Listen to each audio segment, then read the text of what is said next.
E como toda a família gostava de música, ele também, inclusive São Tomás More, tocava viola e flauta, ainda da época de Oxford, ele mantém esse certo hábito.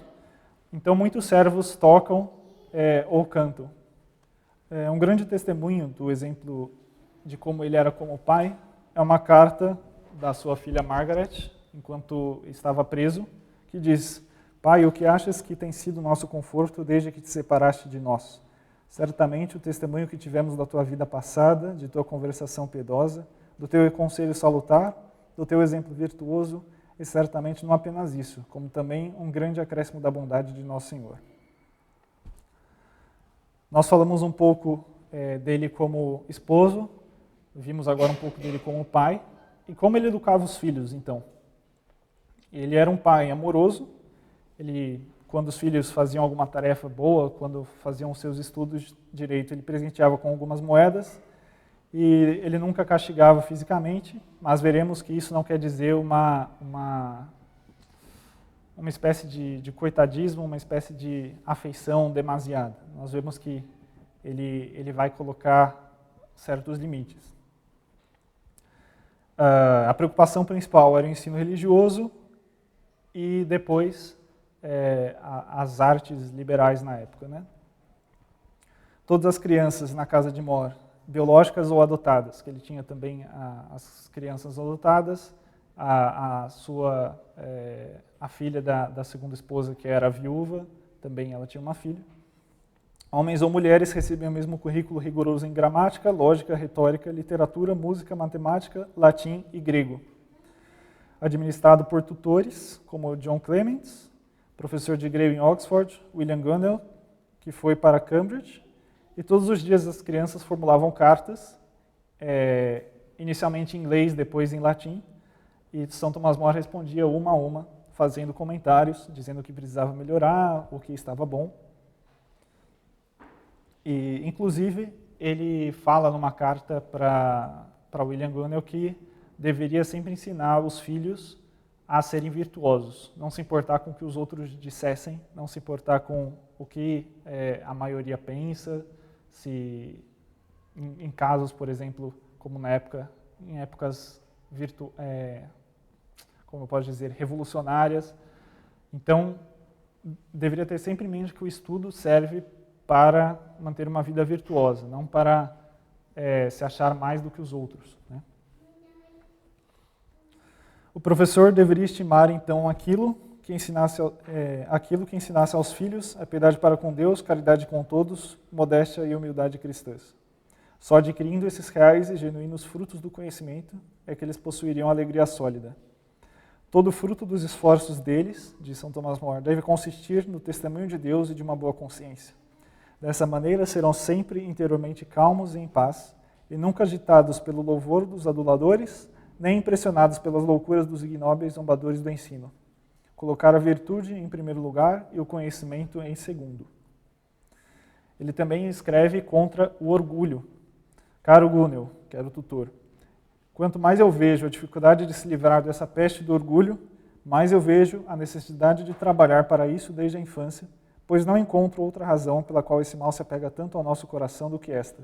Logo que nascemos, ele é semeado nas tenras mentes das crianças pelas suas cuidadoras, cultivado pelos seus professores, levado a pleno crescimento pelos seus pais. Ninguém ensinando o que é bom, sem, ao mesmo tempo, despertar a expectativa de louvor, como recompensa à própria virtude. Dessa maneira, crescemos acostumados a fazer muito caso dos elogios, e enquanto estudamos como agradar a maioria, que sempre será pior, crescemos envergonhados de sermos bons com os poucos. Para que essa praga da vanglória seja banida para longe dos meus filhos, eu desejo que tu, meu caro Gurnall, e a mãe deles e todos os seus amigos entoem esses versos e os repitam e façam entrar nas suas cabeças. Que a vanglória é uma coisa vil a ser desprezada e que não há nada mais sublime que a humilde modéstia tantas vezes elogiada por Cristo. E essa tua prudente caridade reforçará tanto o ensino da virtude quanto a reprovação do vício e fará com que amem os bons conselhos em vez de odiá-los. Falando sobre a disciplina, né? 2 vezes São Tomás More precisou se utilizar de castigos físicos. A primeira, quando o empregado, simpático aos protestantes, instigou um menino de sua casa a blasfemar contra a Eucaristia. e a segunda contra o homem que era conhecido por levantar as saias das moças durante a consagração na missa. Em ambos os casos, São Tomás Moro usou do açoitamento na frente de todos como um castigo proporcional. Então não quer dizer que ele era brando demais. Ele era gentil com aqueles que demonstravam a virtude, demonstravam docilidade. Com os outros, ele era rigoroso. São Tomás Moro era um grande amigo também. Como diz Erasmo de Roterdã, ele parece ter nascido e ser feito para a amizade, da qual é o mais sincero e persistente devoto. Acessível a todo concurso de intimidade, não é de maneira alguma meticuloso na escolha de sua companhia, enquanto é o mais acolhedor em mantê-la de pé e constante em fazê-lo. Ele escreveu uma instrução espiritual muito bonita na prisão, dizendo: não tenhas má vontade para com ninguém, pois de duas uma, ou a pessoa é boa ou é má.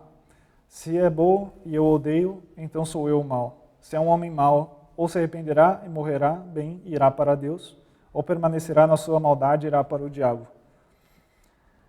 Deixe-me recordar-te que se esse homem mau se salvar, não deixará de amar-me de todo o coração, se eu também me salvar, como espero. E então o amarei da mesma maneira. Portanto, por que odiar por algum tempo alguém que depois me amará para sempre? Por que ser inimigo de quem um dia estará unido a mim numa amizade eterna?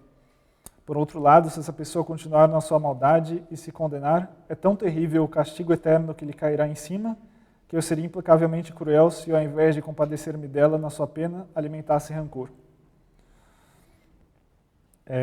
Nós vimos, então, alguns traços de São Tomás Moro, agora veremos na sua vida pública, né? Então, a serviço do rei. São Tomás Moro era tão próximo do rei, o rei gostava tanto de sua companhia, que ele o chamava frequentemente para conversar sobre astronomia, sobre teologia. Henrique VIII, ele não era tão brilhante quanto São Tomás Moro, mas ele também era um homem muito estudado. E tão frequentes se tornam essas visitas que São Tomás Moro começou a ficar sem tempo para passar com a sua família. Então, ele arranja um jeito, de certa forma, engenhoso, que é se tornar um pouco mais chato, digamos assim. Assim o rei não chamava mais para ir lá sempre.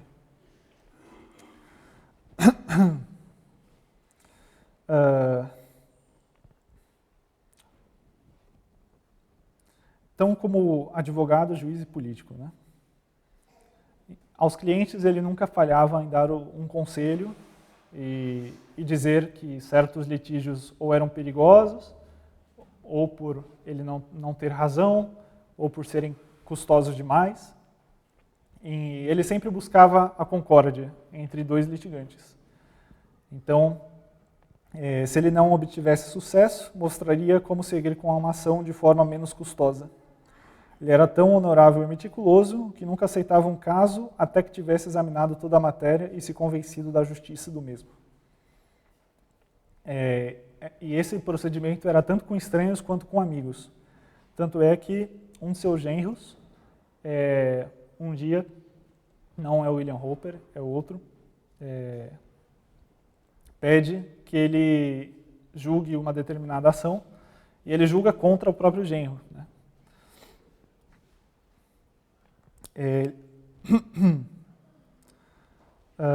Como disse a William Roper, eu te asseguro totalmente que, se as partes vierem a mim clamar por justiça, e de um lado estiver meu pai, e do outro estiver o diabo, se a causa do diabo for correta, o diabo é que deve ter o direito. Aqui nós vemos também uma grande diferença de São Tomás Moro com a maioria dos nossos juízes hoje, infelizmente. Quando ele entrou, na verdade, no cargo de chanceler, o chanceler anterior era o Cardinal Wolsey.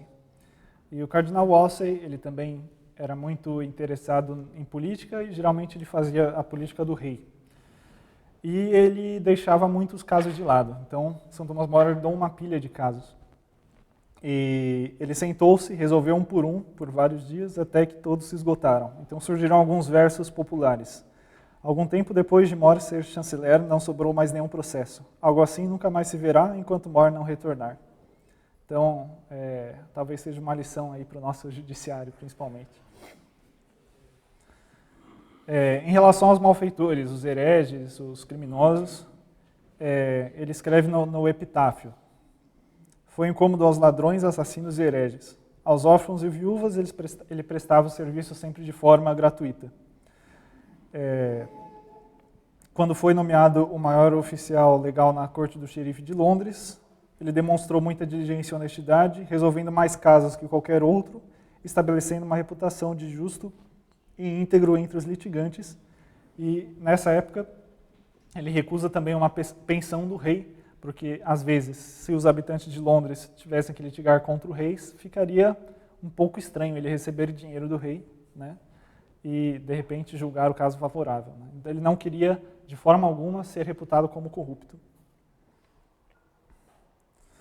Agora veremos um pouco do bom humor de São Tomás Moro.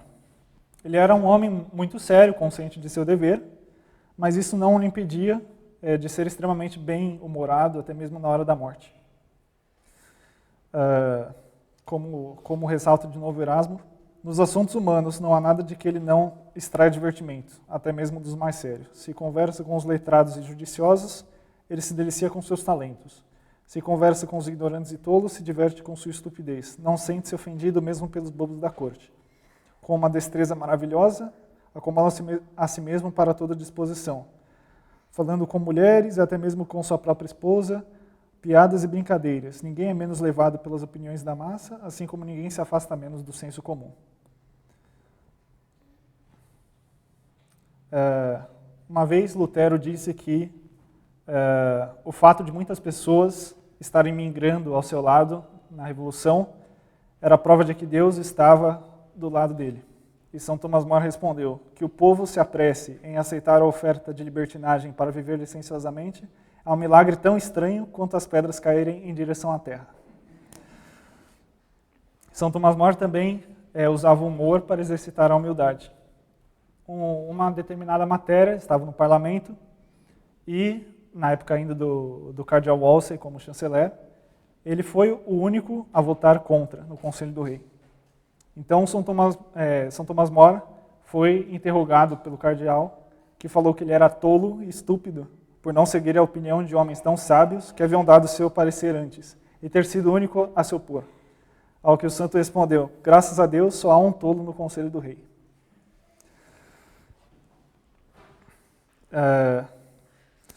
Como ele casou-se 2 vezes, porque ficou viúvo, né?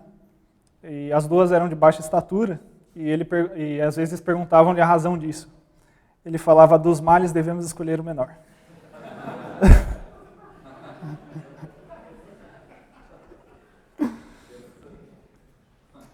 São Tomás Moro também gostava de utilizar as piadas para aliviar as tensões, né? Por exemplo, quando ele abandonou o cargo de chanceler e ele tinha que contar para a esposa, sempre quando ele ainda era chanceler, um servo, depois da missa, ia avisá-la: minha senhora, o chanceler se foi, né? Então, depois da missa, e ele havia acabado de abandonar a chancelaria, ele fez uma reverência à esposa e falou: o chanceler se foi.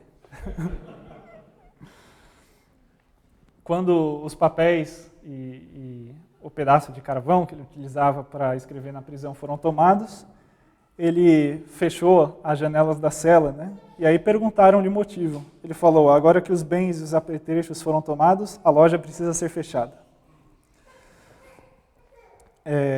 Até na hora da morte, ele vai fazer uma certa piada, né? Porque o carrasco pede para que ele suba, né? E São Tomás Moro pede ajuda. Ele fala: me ajude a subir, porque para descer eu deixo por minha conta. E uma das últimas frases dele, depois que ele havia se preparado, tudo, ele havia deixado a barba crescer durante a prisão, ele ficou 1 ano preso, e ele afasta a barba da zona de corte, né, do machado, e fala: essa não cometeu alta traição.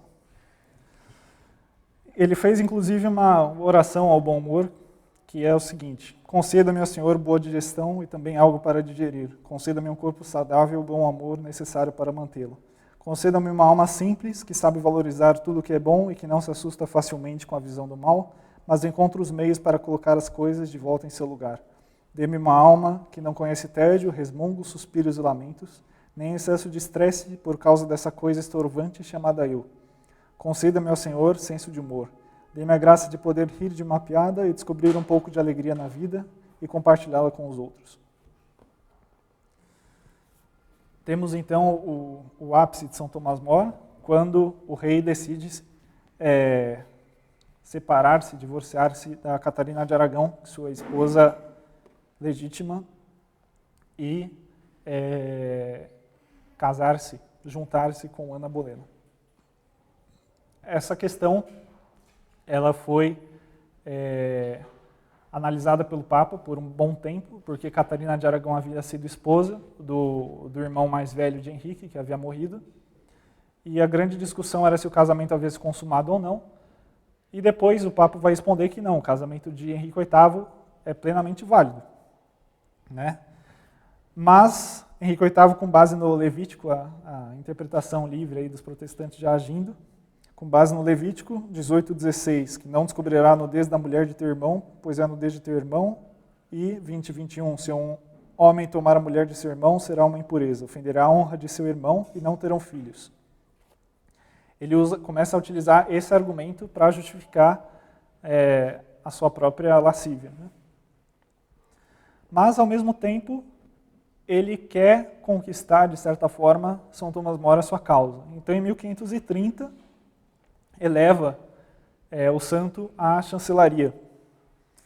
Ele conhecia bem a situação que era colocada, né? Era uma situação difícil, o rei estava prestes a romper com a igreja, mas mesmo assim ele não recusa a entrar ao serviço do rei. Ele achava que ainda poderia ser útil, né? Uma vez ele volta da corte, viu as filhas e os netos rezando e disse-lhes: rezem sinceramente agora, meus filhos, enquanto a oração é doce e fácil para vós, pois em breve chegará um momento em que nada parecerá mais vil que o amor pela oração, já prevendo a perseguição. Então começa o processo contra São Tomás More, né? Primeiramente, ele desejava manter-se distante dessa questão. Ele aconselhou o rei de forma privada de que, segundo a igreja, ele estava errado, principalmente segundo São Jerônimo e Santo Agostinho. Ele dedica um tempo para estudar essa questão e diz isso ao rei, mas ele procura evitar falar isso publicamente para não ofender o rei, para não deixá-lo irritado, né?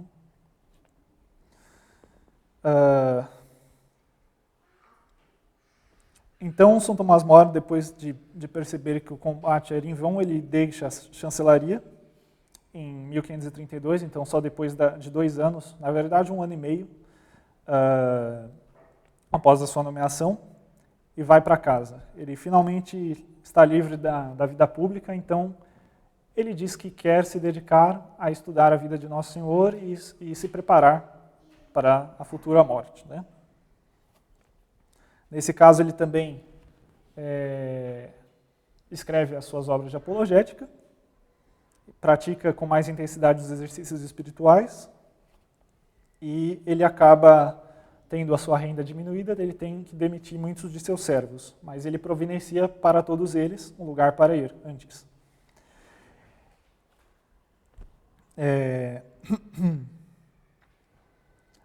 Então, no Retiro, que ele escreve talvez a sua obra mais importante, talvez tirando os escritos da prisão, que é o Diálogo do Conforto contra a Tribulação. É um diálogo muito interessante entre um tio e um sobrinho, que ele coloca como personagens fictícios, da Hungria.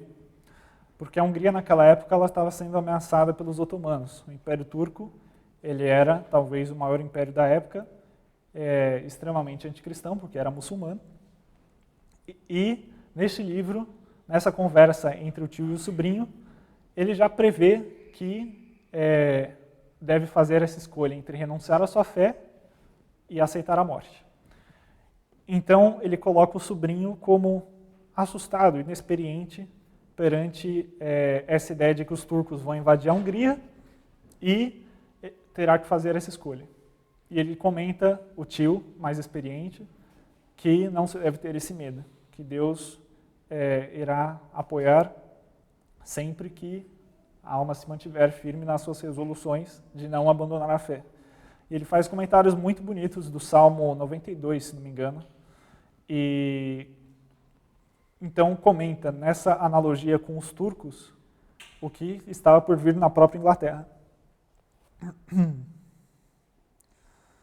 Então começam as acusações contra São Tomás More, né? Em 23 de maio de 1533, o novo arcebispo de Canterbury, que era o Thomas Cranmer, para quem não conhece Thomas Cranmer, eu recomendo aquele livro do Michael Davis, a Revolução Litúrgica de Cranmer, muito, muito bom. Ele declarou inválido, então, o casamento de Henrique VIII com Catarina de Aragão, e Ana Bolena é coroada rainha em 1º de junho. Os bispos convidaram, então, São Tomás More a comparecer na coroação. Ele disse que não iria porque ir à coroação implicava aceitar o que tinha sido feito. Inclusive, dão a ele 20 libras para que ele compre roupas adequadas para a ocasião. E a resposta de More foi mais ou menos provocativa. Ele disse que manteria o dinheiro em seu poder, porque ele já não tinha mais tanto, mas não poderia comparecer ao evento. Um dos bispos que estavam no outro lado era inclusive um homem que São Tomás More era muito amigo, que era o Cuthbert Tunstall. Ele era um homem muito inteligente, também reputado com uma certa forma de santidade. Então, talvez isso acrescente ainda mais a coragem de São Tomás More, porque ele estava se posicionando, não eram contra uma série de pessoas ignorantes, mas pessoas letradas, pessoas estudadas. A primeira acusação, então, é trazida pelo próprio pai de Ana Bolena, o conde de Wiltshire. Enquanto chanceler, More havia decidido um caso comercial complexo em favor de Richard Vaughan, associado de Thomas Cromwell. O defensor acusou, então, o santo de ter aceitado uma taça de ouro como propina. Diante do rei, então, More admite que, de fato, ele aceitou a taça, mas ele bebeu e deu-a de presente novamente. Então, uma artimanha muito inteligente. Então, falhou essa primeira acusação, não havia corrupção. A segunda consistiu no seguinte, já em fevereiro de 1534. Então, o cerco vai se fechando contra São Tomás More. A ligação dele com Elizabeth Barton, chamada a Santa Donzela de Kent, que era uma moça mística.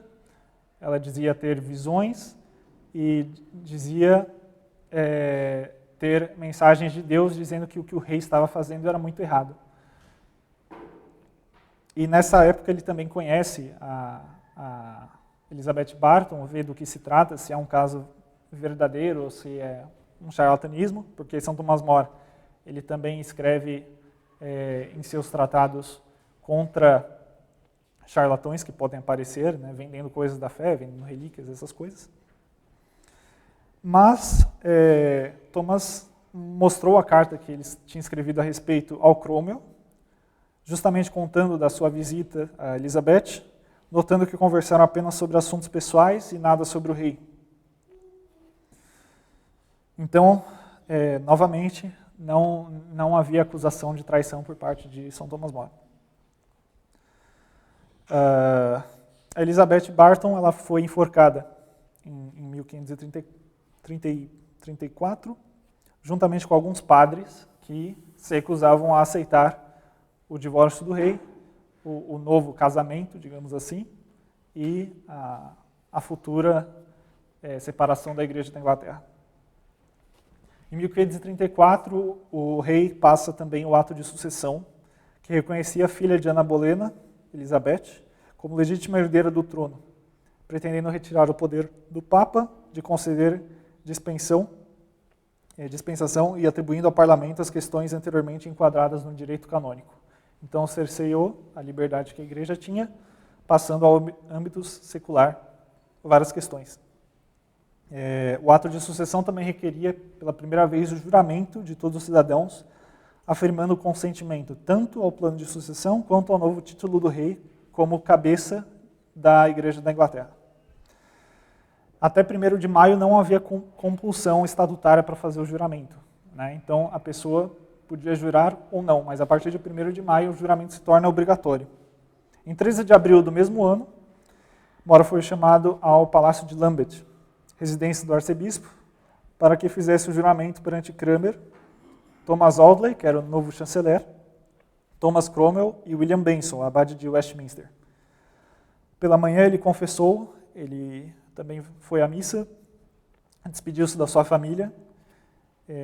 Ao chegar no palácio, ele pede a cópia do juramento e do ato de sucessão, informou que o juramento não era concordante com o estatuto e que ele não tinha qualquer objeção ao plano de sucessão, nem colocava defeito nem no ato em si, nem em qualquer homem que o tivesse feito ou no juramento de qualquer um, mas que em sua consciência não poderia jurar sem colocar em risco a sua alma de condenação eterna. Informaram então que a sua atitude causaria grande indignação ao rei e pediram uma explicação. Ele se recusou a dar uma explicação para não irritar o rei e a comissão pensou em modificar o juramento para que, de certa forma, São Tomás More pudesse fazê-lo, mas Henrique VIII recusou qualquer modificação. O Duque de Norfolk, que era amigo de São Tomás More, lembrou que, como havia um ditado latino na época, a indignação do príncipe é a morte. Então o santo respondeu: então, honestamente, não há diferença entre sua graça e eu, pois eu morrerei hoje enquanto tu morrerás amanhã. Então, a gente pode pensar aqui, nesse momento, a angústia que ele tinha em relação à sua família, né? O que aconteceria com a sua família, que seria despojada dos seus bens, de casa, poderia sofrer a morte também. Então ele contrata um oficial para ir ao anoitecer até a casa dele e anunciar a sua prisão. Com a família em choque, o santo explicou a situação e que isso estava por vir, não era agora, mas ele havia feito uma espécie de encenação para já preparar a família. E assim, quando isso realmente acontecesse, a família já estivesse mais preparada. E enquanto isso, ela poderia aproveitar a presença do santo enquanto ainda estava lá. A persistência de More no que era correto, mesmo após mostrarem uma lista de pessoas, eles mostraram uma lista de todos os escolásticos, de todos os bispos, os padres, os professores das universidades que assinaram e que juraram, de uma grande serventia, assim, de que adianta todas essas pessoas estarem juntas, elas estão juntas no erro. A verdade não depende da maioria dos votos, né? Então, São Tomás More é preso no dia 17 de abril de 1534, transferido à Torre de Londres. Mesmo nesse momento, ele continuou com seu bom humor. Disseram para ele que ele deveria tirar sua roupa mais superior, né, que era a capa. Ele tira o seu chapéu. Né? A prisão acaba enfraquecendo a sua saúde, ele passa a ter uma doença respiratória e ter problemas nas pernas. Ele sofre a pressão dos interrogatórios, pedidos da própria família para que jurasse e tentações, né, como sempre aparecem. Mas ele tomou a decisão, como diz, de olhar apenas para Deus e pouco me importa que os homens chamem isso como desejarem e digam que não é uma questão de consciência, mas apenas um escrúpulo tolo.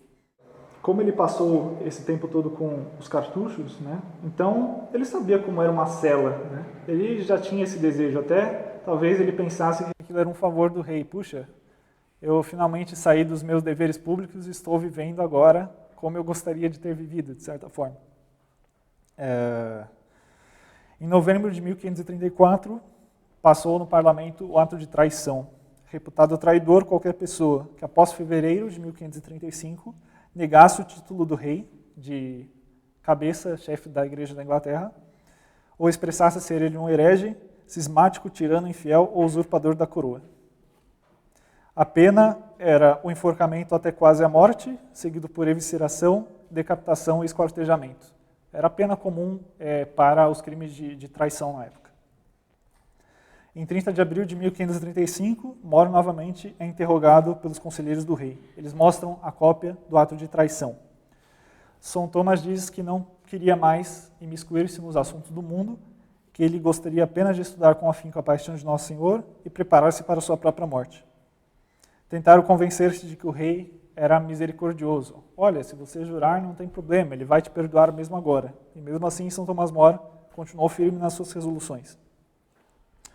Ele respondeu: eu sou verdadeiramente o fiel servo do rei, e por ele rezo todos os dias, por sua majestade e por todo o reino. Eu não faço mal a ninguém, eu não digo mal algum e não penso mal algum, mas desejo bem a todos. E se isso não é suficiente para manter um homem vivo, honestamente eu não desejo mais viver.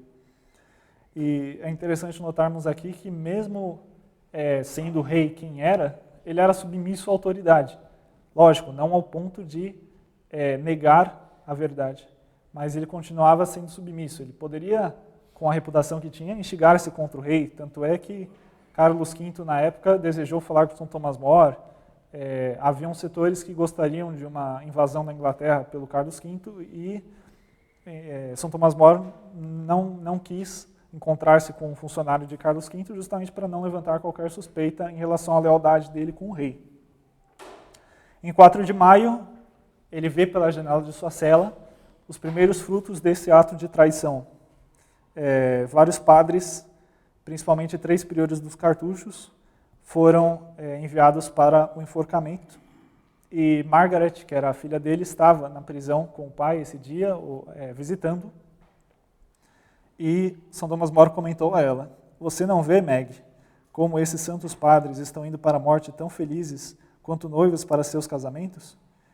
E More também disse que enquanto esses homens passaram todos os dias em penitência, ele passara seus dias como o mais perverso covarde. Então ele, mesmo tendo feito tudo aquilo que ele fez de vida penitente, de vida espiritual, ele mesmo se achava um nada.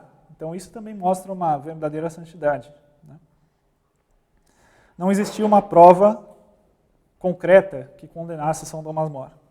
Então eles enviam Richard Rich, que é um advogado, para variar, que viera de uma família de ricos mercadores e tinha fama de abandonar as suas posições em troca de cargos cada vez mais altos e mais vantajosos. Ele foi uma das figuras centrais na desapropriação dos mosteiros, ele enriquece muito com as propriedades da igreja, e ele era um homem útil à coroa. Então ele é enviado primeiro ao bispo São João Fisher. Perguntou de maneira habilidosa o que achava do título de Henrique VIII como cabeça da igreja da Inglaterra, e, achando que o Richard Rich estava com uma dúvida sincera, querendo ajudá-lo, o bispo de Rochester respondeu que, sob a lei de Deus, o rei não poderia sê-lo. Então, confiou no Richard Rich e, infelizmente, pagou esse preço por confiar, porque, afinal, São João Fisher também foi condenado com base nessa acusação.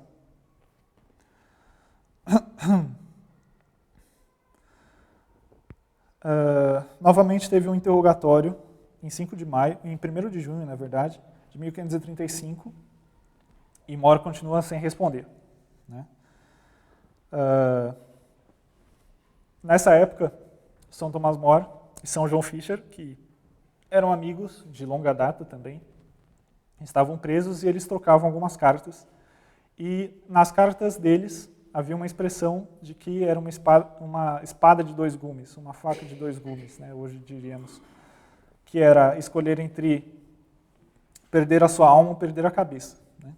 Era essa a escolha que eles estavam fadados. Mas as cartas haviam sido queimadas, não havia mais essa prova de que os dois utilizaram a mesma expressão, nem ao que estavam se referindo, né? Mas, em 12 de junho, Richard Rich entra na cela de São Tomás More e começou uma conversa colocando casos bem ao estilo de advogado para que More desse seu parecer. Primeiro perguntou se o santo aceitaria Rich como rei caso o parlamento nomeasse rei. O santo respondeu que não poderia negar seu consentimento se assim ocorresse. Então perguntou: "Você me aceitaria como papa se o parlamento assim declarasse?" E São Tomás More respondeu com uma outra questão própria, perguntando a Richard se aceitaria que Deus não fosse Deus se assim o parlamento declarasse. Richard respondeu que o parlamento não poderia fazer tal lei. Então São Tomás More disse que o parlamento não tinha jurisdição sobre toda a cristandade. Então ele fala isso, né? Quando sua esposa o visita na prisão, ela fala: "Por que você está aqui, né? Porque você tem os seus filhos, você tem as suas propriedades, você poderia estar no conforto do seu lar." E São Tomás More respondeu: "Por quanto tempo eu poderei aproveitar essa vida?" "Por 20 anos, ela respondeu, "se Deus assim quiser." O santo respondeu: "Tu desejas então que eu troque a eternidade por 20 anos?" O mesmo ocorreu quando ela comentou sobre a sujidade, a escuridão da cela. E São Tomás More disse que tanto a casa quanto a cela eram igualmente próximas do céu. Então não fazia diferença onde ele estava. Aí aparece o julgamento de São Thomas More. Em 19 de junho, um segundo grupo de cartuchos foi executado. No dia 22, São João Fisher, martirizado sob acusação de traição. E em 28 de junho, um grande júri foi reunido para condenar More por traição, com base em tais acusações. Primeiro, que More permaneceu maliciosamente em silêncio quando questionado sobre a supremacia do rei. Segundo, que ele conspirou com Fisher a utilizar a mesma expressão de faca ou espada de dois gumes e deu apoio para que o bispo negasse o título do rei. E, em último, que maliciosamente negou o título do rei como chefe da Igreja da Inglaterra para Richard Rich. Então, em 1º de julho, acontece o julgamento. É interessante percebermos como o cenário já estava todo montado. Os próprios juízes eram todos amigos do rei, tinha até o pai da Ana Bolena, enfim. Então, já era um julgamento marcado. Logo no início do julgamento, após ler as acusações, o Duque de Norfolk disse: "Veja quão gravemente ofendeste Sua Majestade. No entanto, ele é tão misericordioso que, se afastar sua obstinação e mudar sua opinião, nós esperamos que possa obter perdão de Sua Alteza."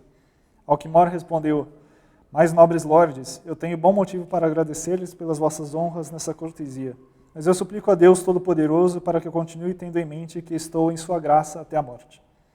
Então começa as acusações e as respostas de São Thomas More.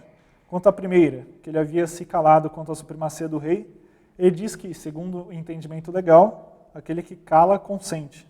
Então o silêncio não deveria ser visto como uma acusação contra ele, mas como uma aprovação tácita da supremacia do rei.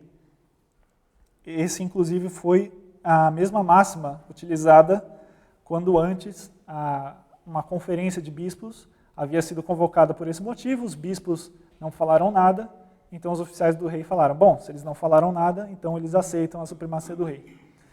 Então São Thomas More utiliza o mesmo argumento contra os acusadores.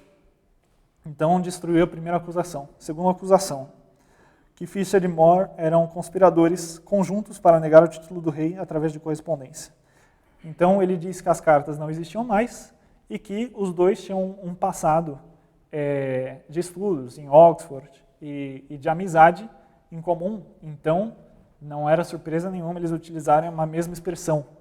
Afinal, eles eram amigos, eles tinham um vocabulário comum, eles tinham o mesmo crescimento, enfim. Quanto à terceira acusação, ele diz isso: não sabia o uso da frase por Fisher, mas que não seria estranho que tivessem utilizado. Restava uma, então, que era o testemunho do Richard Rich. O mentiroso, ele perjura, ele faz um perjuro, ele diz que vai falar a verdade, jura sobre o Evangelho, mas ele diz que o santo, após perguntar se aceitaria a deliberação caso o parlamento declarasse que Deus não é Deus, ponderou a Thomas um caso médio. Isso não aconteceu na conversação. Se More aceitaria uma lei do parlamento fazendo o rei a cabeça da igreja, ao qual More responde, supostamente, que o parlamento não tinha tal poder. Então ele mente para o tribunal. Ele ficou indignado com esse juramento fraudulento, o testemunho fraudulento do Rich, e diz: sinceramente, mestre Rich, estou mais triste pelo teu perjúrio que pelo perigo que corro. E ele ainda lembra a todos os presentes que o Rich, ele tinha uma reputação de gostar muito dos jogos, de mudar de ideia sempre que tinha algo mais interessante, e que eles iriam confiar em alguém que era tão pouco confiável. E São Thomas More teria sido tão ingênuo em dizer para alguém com a reputação tão duvidosa, sendo que ele não falava nem com os homens mais letrados, mais inteligentes, mais sábios, sobre um assunto tão delicado. Então, novamente, acertou em cheio, né? Em pânico, então, chamaram os servos que estiveram junto com o Richard na cela de São Thomas More. Palmer e Richard Southwell. Os dois disseram que eles estavam muito ocupados recolhendo os papéis de São Tomás More e não prestaram atenção na conversa. Então não havia prova alguma. Mas em pouco tempo, o júri disse que São Tomás More era culpado. Bom, o julgamento já estava com cartas marcadas. Então More pediu a última palavra. Era hora de confessar então publicamente tudo que ele pensava, sem qualquer temor, e ele disse: considerando que estáis decidido a condenar-me, e Deus sabe como, manifestarei simples e livremente, para descargo da minha consciência, o meu parecer sobre o estatuto e a acusação. Essa acusação baseia-se numa lei do parlamento que repugna diretamente a lei de Deus e da sua igreja. E nenhum soberano temporal pode arrogar-se o direito, por nenhuma lei, de assumir o governo supremo da igreja ou de uma de suas partes, uma vez que esse governo pertence por direito à sede de Roma. Essa preeminência espiritual foi conferida pela boca do próprio Salvador, quando estava pessoalmente presente sobre a terra, unicamente a São Pedro e aos seus sucessores, os bispos da Santa Sé. Portanto, a acusação não pode ser dirigida entre cristãos contra nenhum cristão. Este reino, que é apenas um dos membros da igreja, uma pequena parte dele, não pode instituir uma lei particular que esteja em desacordo com a lei geral da igreja, católica instituída por Cristo para o universo inteiro. Assim como a cidade de Londres, que é apenas um pequeno membro do reino todo, não pode fazer uma lei contra o ato do parlamento com a pretensão de vincular o reino inteiro. Ele demonstrou também que os atos de supremacia e de traição estavam em contradição com a Carta Magna, que garantia a liberdade da igreja, de 1215, e o próprio juramento de coroação do rei. Então o chanceler respondeu que São Tomás More era insolente em colocar a sua voz sozinha contra todos os homens ilustrados da Inglaterra. A resposta foi mais uma vez brilhante. Meu Lorde Chanceler, para cada bispo que você exponha do teu lado, eu trarei uma centena de santos e ortodoxos prelados que subscrevem a minha opinião. Para o seu parlamento, e Deus sabe de que tipo ele é, eu tenho ao meu lado todos os concílios que foram realizados em todo o mundo, cristão por mais de 1000 anos. E para o seu reino da Inglaterra, eu tenho ao meu lado todos os reinos da cristandade. Então, Audley temeu essas palavras e perguntou ao Supremo Juiz, Fitzjames, se a acusação era suficiente para ditar a sentença. E ele, de certa forma, faz como Pilatos e lava as mãos, diz: devo confessar que, se o ato de parlamento não for injusto, a acusação em consciência não me parece insuficiente. Então ele coloca um C. Se o ato não for injusto, então a acusação é válida. Então Audley, com base nisso, pronuncia a sentença de morte. E novamente São Tomás More fala: apelo para Deus, cujo olhar penetra no mais profundo do coração humano.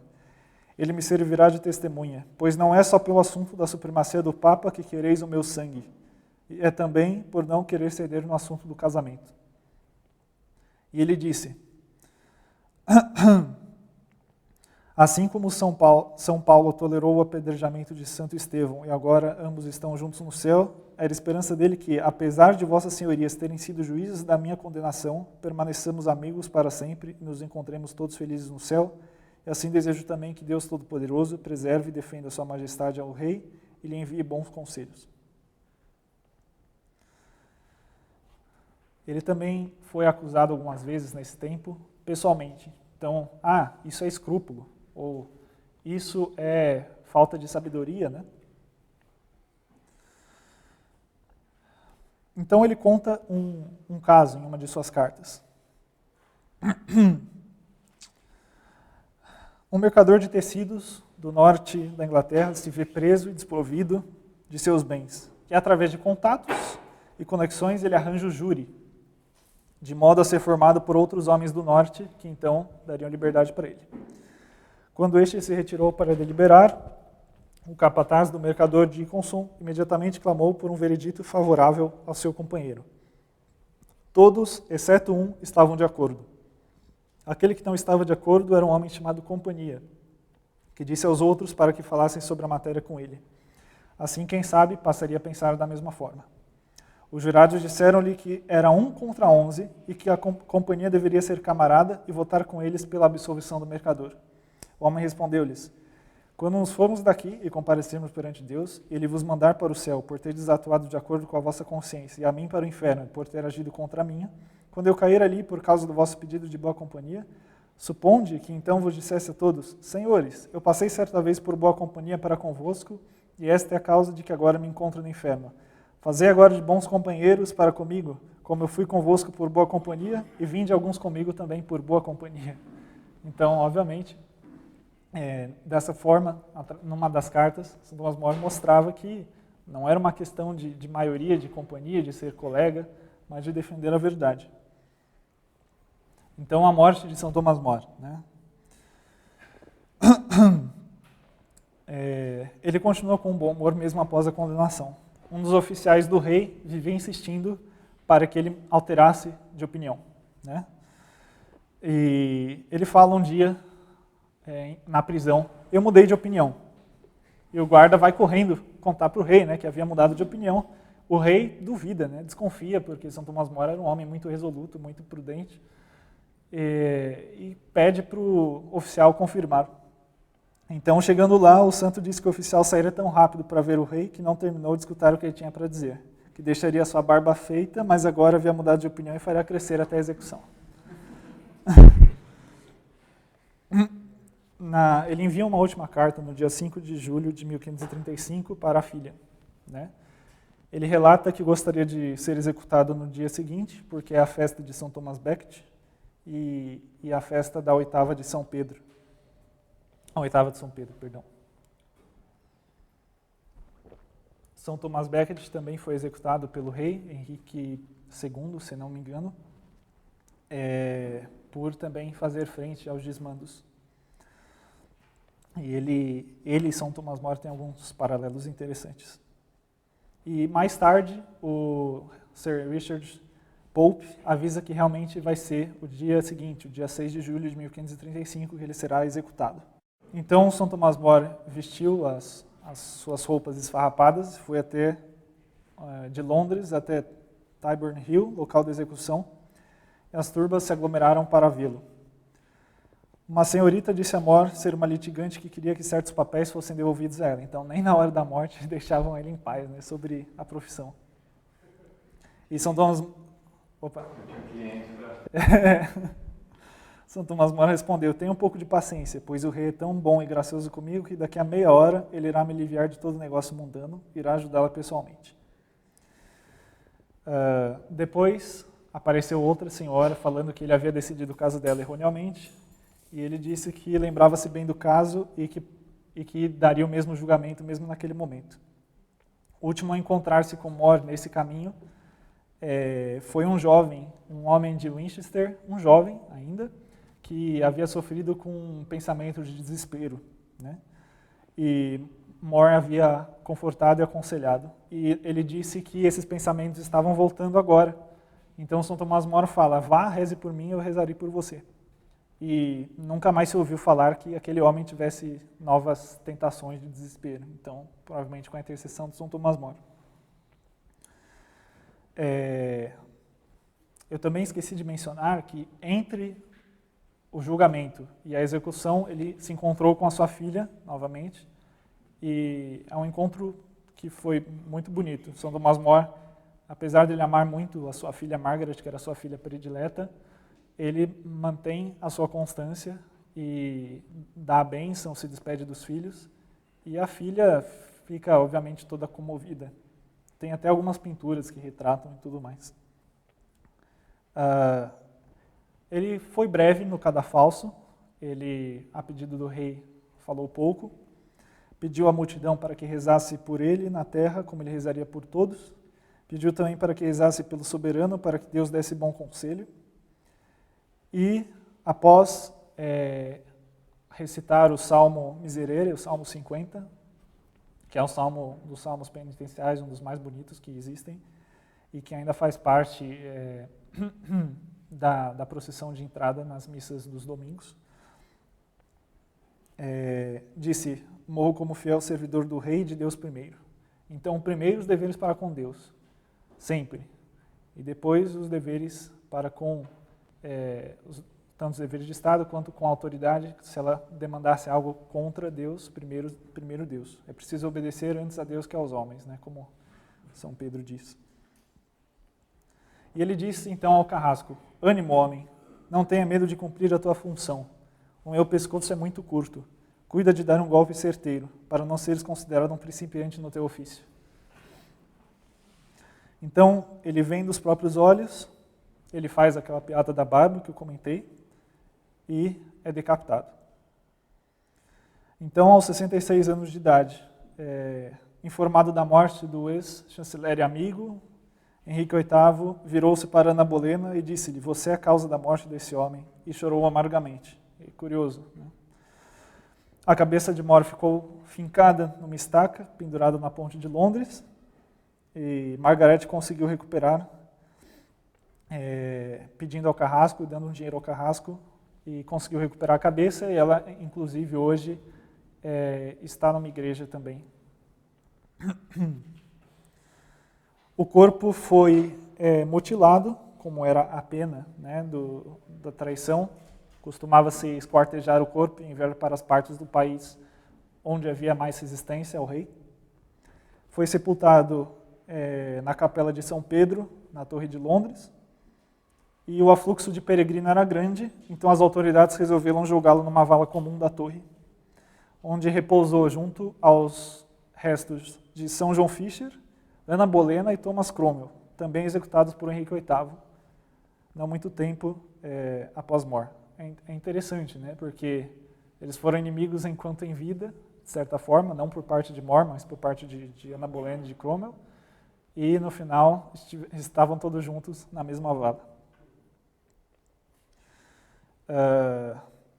Ele escreveu na prisão uma oração para o desprendimento, mas antes eu vou falar um pouco sobre Pio XI, quando canonizou. Ele foi beatificado por Leão XIII e canonizado por Pio XI. Tem alguns trechos da homilia de Pio XI na ocasião que são bem interessantes.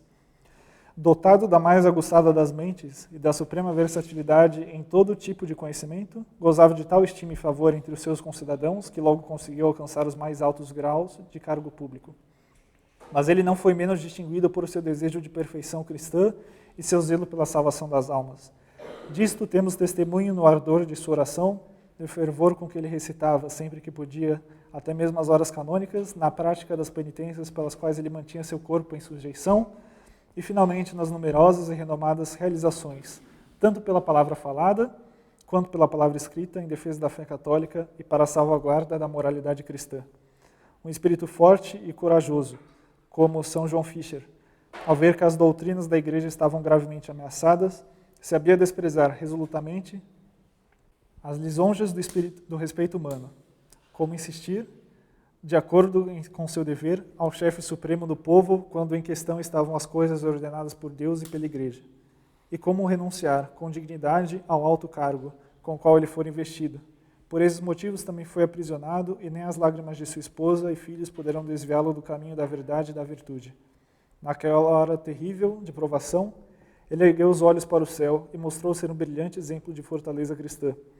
Assim, aquele que não muitos anos antes escrevera um trabalho enfatizando o dever dos católicos de defender sua fé, mesmo à custa de suas vidas, foi visto andando alegre e confiante da sua prisão até a morte, e daí para o salvou as alegrias da beatitude eterna. Como última parte da palestra, tem uma oração composta por ele, muito bonita, que foram versos que ele anotou no seu livro de orações e depois foram compostas.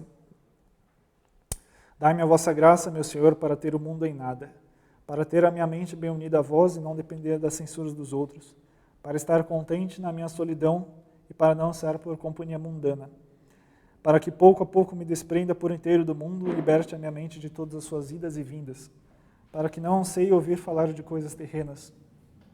Pelo contrário, ouvir essas fantasias se me torne desagradável, para que pense em Deus com alegria e implore eternamente a sua ajuda, para que me apoie na fortaleza de Deus e me esforce com o deno para amá-lo, para que conheça minha própria miséria e vileza, para me humilhe sob a mão poderosa de Deus, para que deplore os pecados da minha vida e para purificá-los sofra com paciência a adversidade, para carregar com alegria o meu purgatório na terra e para alegrar-me nas tribulações, para percorrer a senda estreita que conduz à vida, para levar a cruz com Cristo, para ter presentes os novíssimos para ter sempre diante dos meus olhos a minha morte cada vez mais próxima, para não fazer da morte uma figura estranha, para vislumbrar e pensar sobre o fogo eterno do inferno, para pedir perdão antes que o juiz chegue, para ter sempre presente a paixão que Cristo sofreu por mim, para dar-lhe graça sem cessar pelos seus benefícios, para redimir o tempo que perdi, para abster-me de vãs conversas, para fugir de toda alegria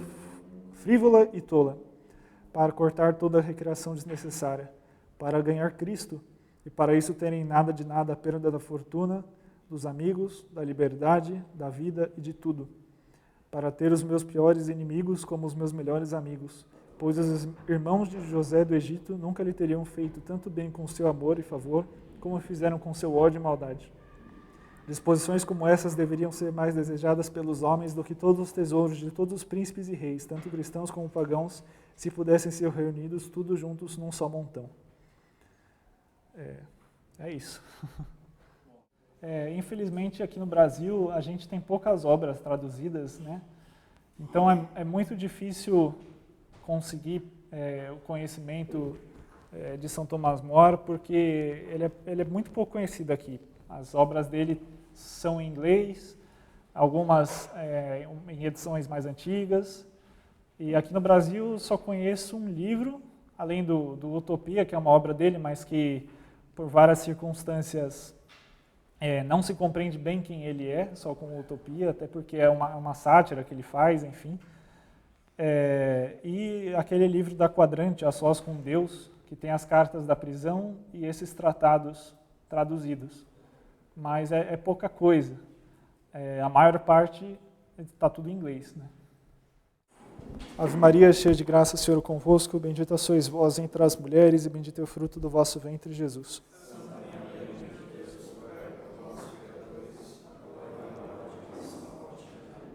São Tomás More.